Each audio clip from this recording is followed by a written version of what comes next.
So my sister, she felt lonely after her breakup. So when she does something I never saw coming, which by the way is the biggest betrayal I've ever felt in my life, you can understand how I felt some type of way. Well, I'm not going to let her get away with this, so there's something I need to do. My mother used to tell me that sisters look out for each other, and they just want the best for each other, and did everything possible to make each other happy, but in my case, my sister ruined my life. When Barbara was born, I was only 5 years old and the happiest girl on earth. Before her birth, I've been pestering my parents to give me a sibling or bring one from heaven, as I was told. And about a year later, Barbara came into our lives. She was like the flicker of light that brought hope to people in the dark, and she brightened up our days. Being the oldest child and sister, my mother gave me the responsibility of looking after Barbara while she was a baby. And I did my best to be a good big sister. Though all of this happened about 27 years ago, it's still fresh in my head like it happened yesterday. I'd love to say that throughout the different stages of Barbara's life, I was always there for her. I learned how to feed a baby and change diapers at a very young age because my father was barely around to assist my mom with home chores. And they became my responsibility too. When Barbara started walking, I'd invite my friends to come over and see my angel. I still believed babies came from heaven then. Until she began to talk and was able to do things by herself, I was still there for Barbara. When it was time for her to begin school, my parents enrolled her in the same school as mine so that I could keep an eye on her. And in the end, Barbara and I grew up inseparable. We did almost everything together, ate together, shared the room, and because she was afraid to sleep alone at night, played every kind of game together that you could think of. And despite being 5 years older than her, Barbara became my best friend. Owing to how close we were, I didn't get to spend time with most of my peers because our parents used to tell us that family was the most important people in our lives. And they encouraged us to love each other and spend more time with each other. Also, being the last child of my parents, Barbara was considered the golden child. You see, she got everything she asked for and did whatever she wanted and grew up to be a spoiled child. Most times, if I did something wrong, my parents would punish me in their ways for what I did. But when it comes to Barbara, she was the higher citizen of the house. Whenever she did something wrong or any of the neighbors reported something she had said or done, my parents would shake it off like it was nothing. Instead of warning Barbara about the bad things she had done or reprimanding her, my parents would prefer to pick fights with our neighbors. Not just that, as Barbara grew older, she had this terrible entitlement mentality and absolutely wanted everything that I had. If I stopped by the mall and got myself a nice new pair of shoes or something, Barbara would make a fuss about it or tell my parents that she wanted the same pair. And, well, my parents would make me give it to her, and it got so bad that if I had something and Barbara did not have the same thing, she would not just stop at anything until she got it. Despite being like that and being a pain in the butt most of the time, my parents never had an issue with Barbara. Instead, they pampered her because they believed she was a miracle child. Later on, I found out there were complications with her pregnancy, and the chances of her being born were slim. So, when she came, my parents gave her the perfect treatment, and they did not even try to have another child. To add to that, Barbara was also a terrible liar, and she was so good at lying that you would have even doubted yourself even if you caught her red-handed. She was also very manipulative, and she could make you do things for her and happiness while making you believe that you were doing them for yourself. Funnily enough, despite seeing and knowing all of these things, I still loved Barbara dearly. I've always saw her like the little baby I once changed her diapers, and no matter what she did, I just always overlooked it and embraced her with so much love. Eventually, I was due for college. I had to leave our state for a different state, but before I went, I was in a relationship with a guy named Jason. He was about 2 years older than me, and he was such a sweetheart. The thing is, Jason and I believed that we would go to the same college, but after we applied and I was picked, I was forced to leave him. Though we did not actually break up before I went, We were still communicating here and there, and I believed that even with the distance, our relationship could survive.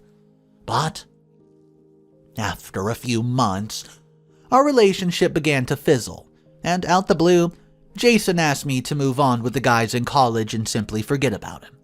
It was really heartbreaking and devastating for me, but hey, I had to move.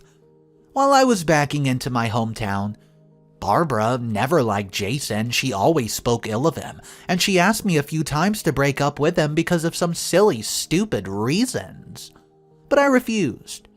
All along, I didn't know that Barbara was crushing on Jason and that she wanted me to break up with him so that she could have him to herself, and I didn't know that she was the reason Jason broke up with me. As shocking as it is true. Even when I told her that Jason had broken up with me and I was hurt, she never mentioned anything about her being in the picture. Instead, she sounded delighted and even told me to look at the brighter side of things and find a new college lover. I thought she was right, so I moved on. It wasn't until 4 years later that I found out when she came over to see me that she was in a relationship with Jason. The craziest part was that she kept it a secret and just never posted anything about her boyfriend on social media. I kept asking her about it as her boyfriend, but the only thing she kept telling me was, and I quote, "Don't worry, he's somebody you know." And that was all. It wasn't until she slept off one night that I was curious to know who she was dating. So I unlocked her phone and went through her gallery, only to see different pictures of her and Jason at restaurants, in bed, in parks, and in the bathroom. I could not believe it. And when I woke her up to explain what I've seen, she claimed that she and Jason had become close friends the same year we broke up, and they started dating 2 years after. I felt betrayed, and I stopped talking to her for a while. But because of how soft-hearted I was, I forgave her and never mentioned it to my parents. After I found out, Barbara and Jason stopped hiding their relationship, and I had no choice but to accept Jason as Barbara's boyfriend. I saw how Barbara looked at him and acted around him, and I was convinced that she was madly in love with him.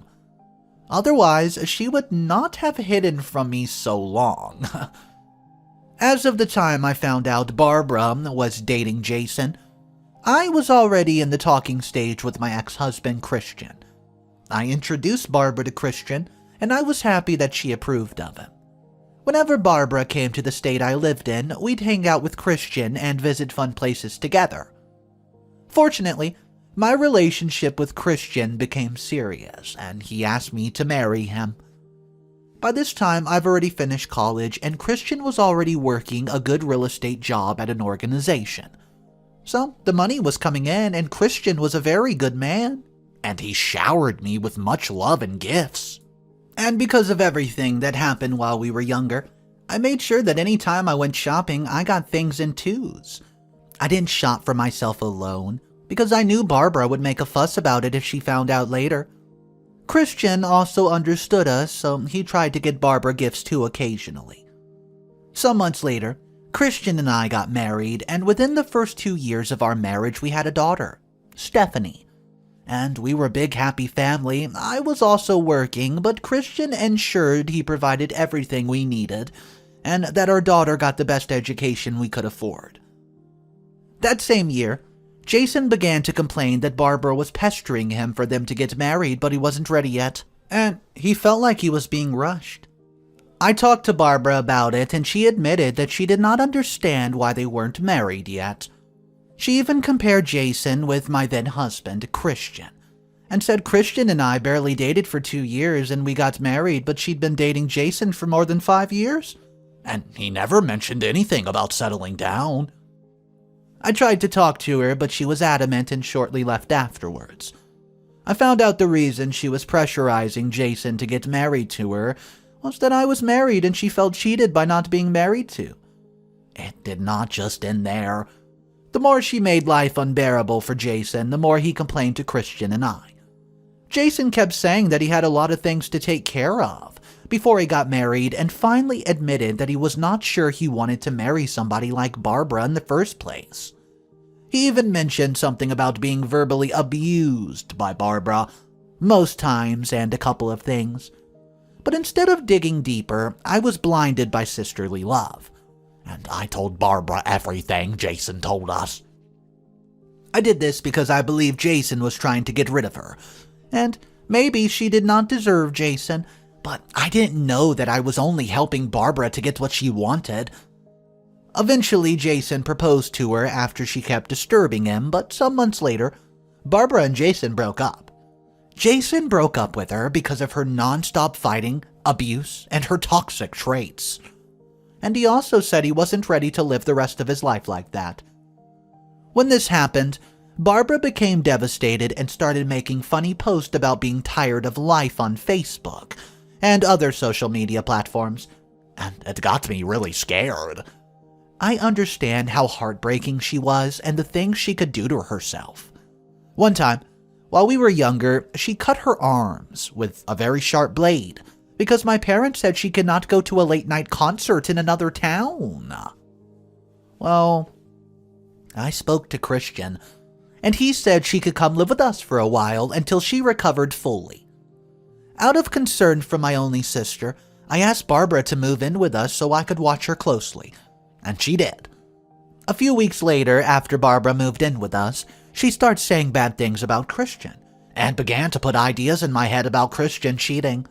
She complained about his private calls, and she said I was supposed to know everything my husband was walking into. But I told her to knock it off. Yet she did not stop. She complained about the smell of female cologne on his suits, the time he returned home on some days, and how excited he looked whenever he returned, and so many other things. The thing was, Christian was into real estate, selling houses, and his job required that he took some calls in private, as well as meeting so many people. So it was possible that the female cologne she perceived on his suit came from a female client. Also, Christian had a habit of returning happily to his family, and it did not matter if he had a good day or not. Then, concerning returning home late, Christian stayed out till 10 p.m. even when we were dating, so it wasn't something new for me, nor was it even a red flag. But no matter how much I told Barbara just to forget about the funny thoughts that she had about Christian, she would say she was looking out for me and she didn't want me to get hurt, so she continued. Meanwhile, I just trusted Christian so much, and I never believed Christian was ever cheating on me, no matter how much Barbara painted him in a bad picture. Christian and I made promises to ourselves, and I did my best to keep my promise to him. Also, when Barbara said she wanted to do investigation, I allowed her to do whatever she wanted because I wanted to prove her wrong. One day, I was feeding Stephanie in the kitchen when Barbara began to yell my name. When I answered, she ran into the kitchen with her phone and asked in a disturbing voice if she could show me something. At first, I thought something terrible had happened to one of our parents because of how she had looked. But when she handed her phone to me, I absolutely froze. It was a picture of Christian and a blonde woman kissing.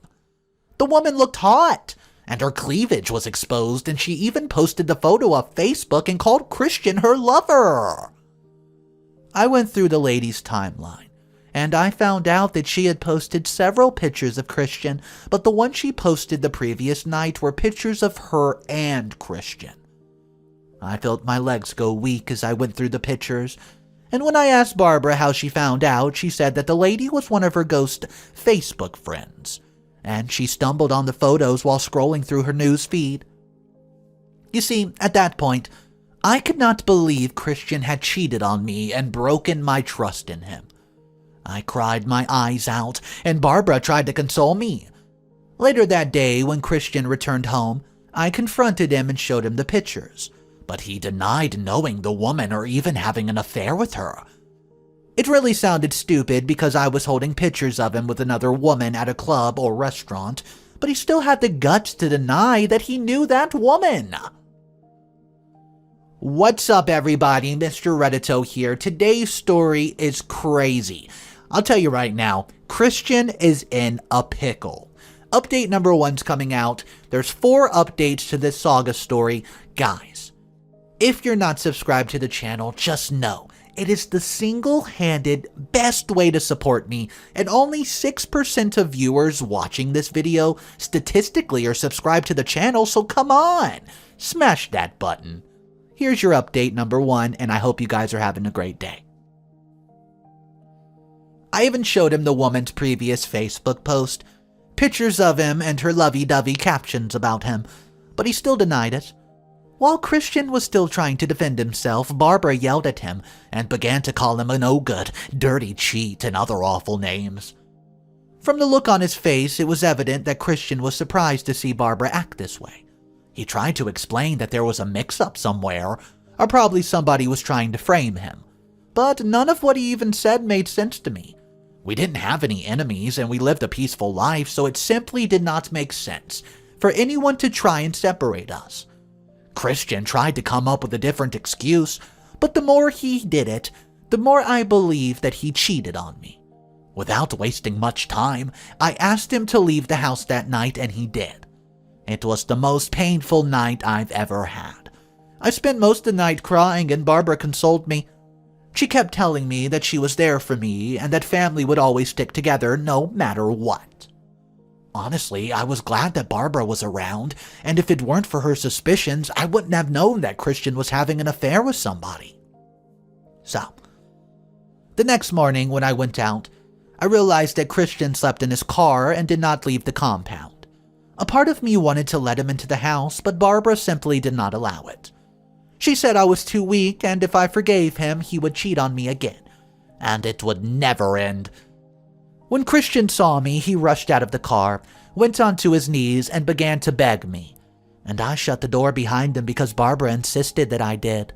I must confess that I was perplexed and didn't know who to listen to. But in the end, I listened to Barbara because I believed my sister did not want me to get hurt, and she wanted what was best for me and my daughter. When Christian realized I wasn't letting him into the house, he pleaded that I allowed him to take some suits for work, but Barbara interrupted that as being more concerned about his work than my mental health.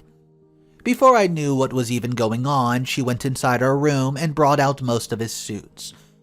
Then I watched her pour gasoline on them, and then she asked me to set them ablaze. Without thinking twice, I did. And I didn't even stop there.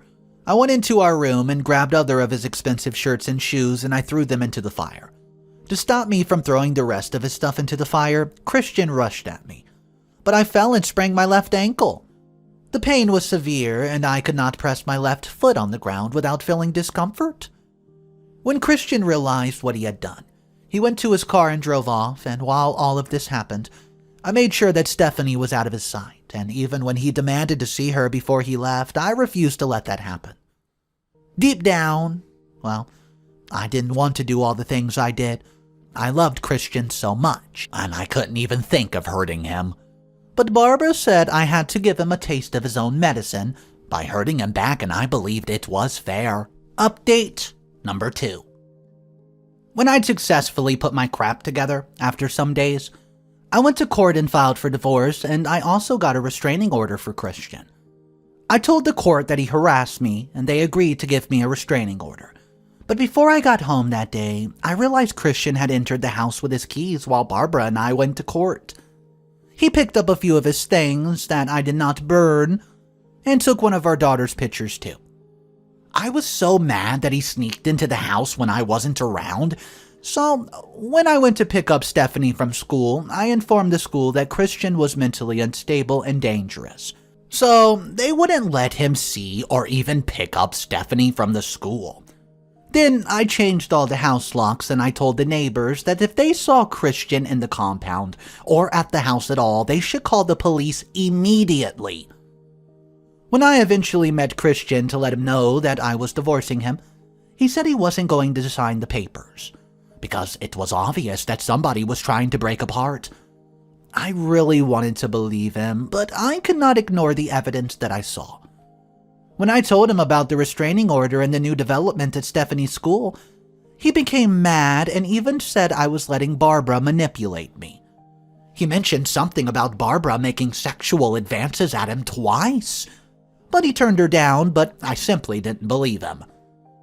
At that moment, he was desperate, and I believed that he could say anything to save himself, so I left the papers with him, and I went home. He tried talking to my parents to make me change my mind, but it didn't work. He also spoke to some of my friends, but my mind was already made up on him. Even his parents called me several times to talk to me, but I blocked their numbers and blocked them on social media too.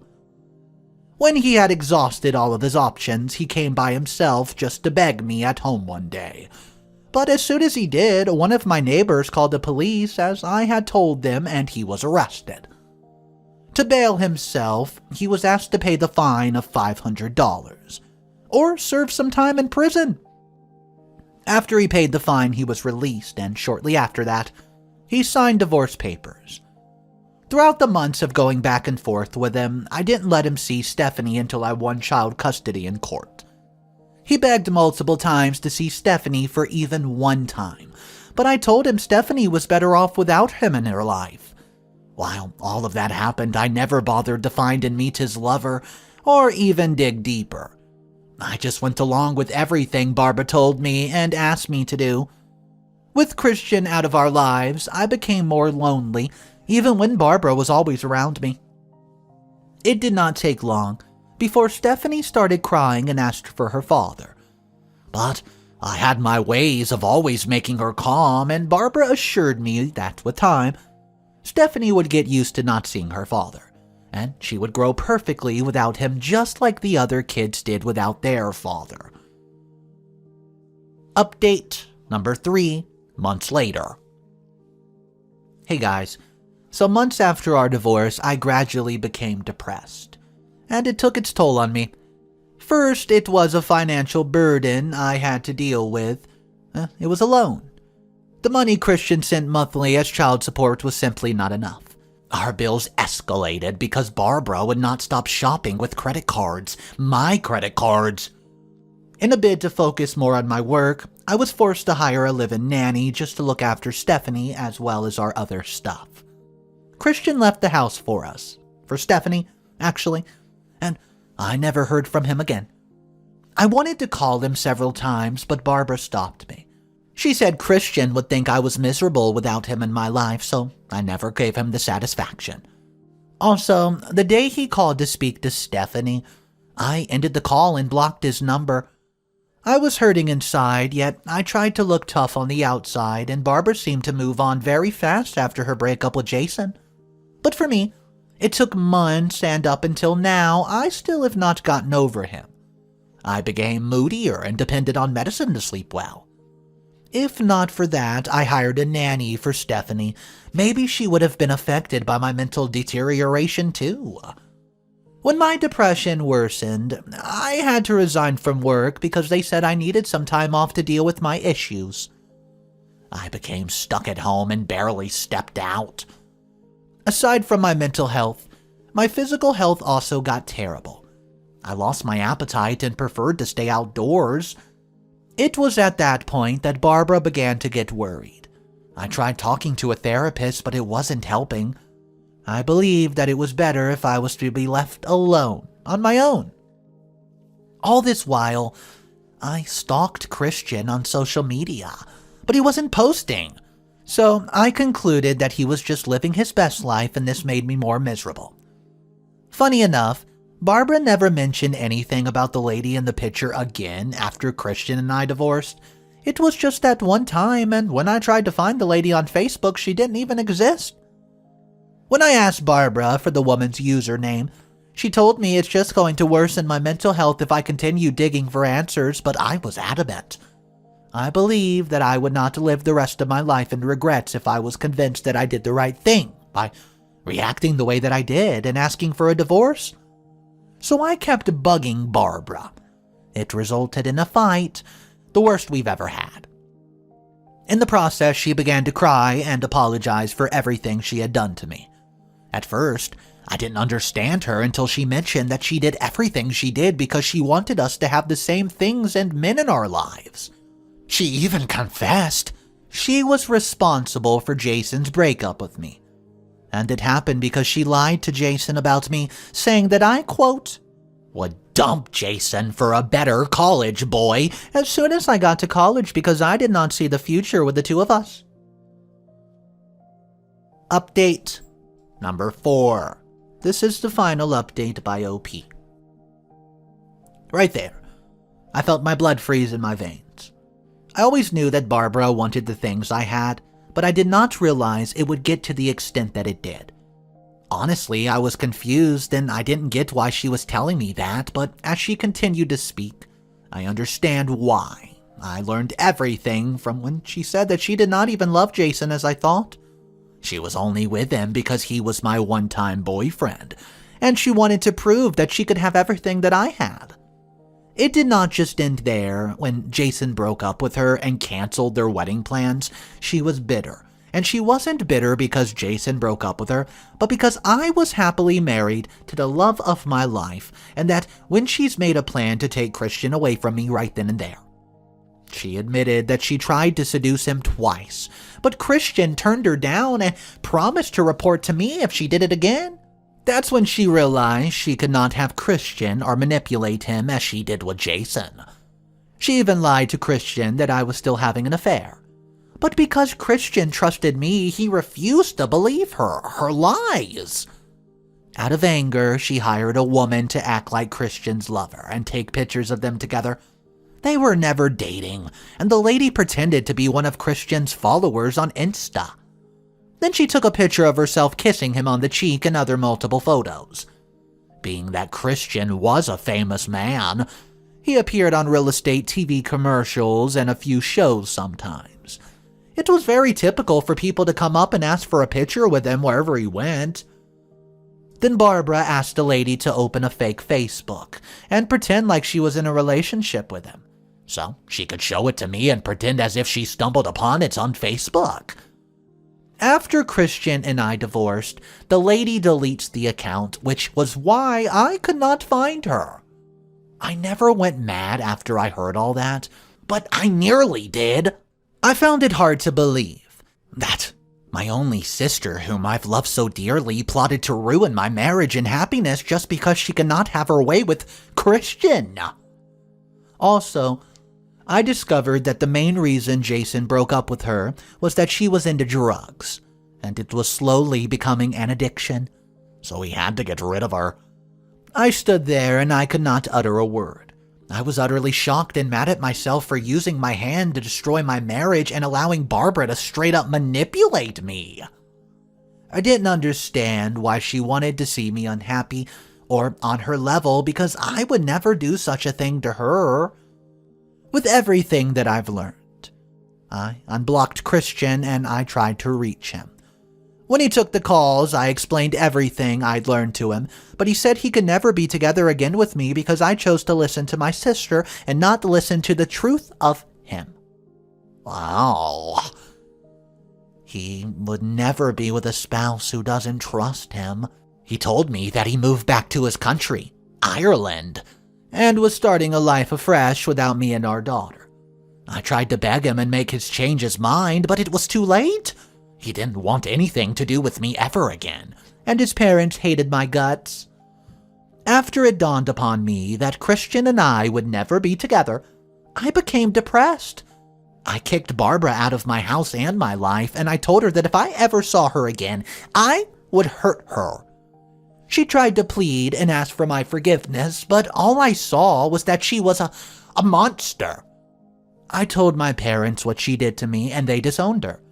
They'd already had enough of her troubles when Barbara had nowhere to go. She left town and eventually became a drug addict.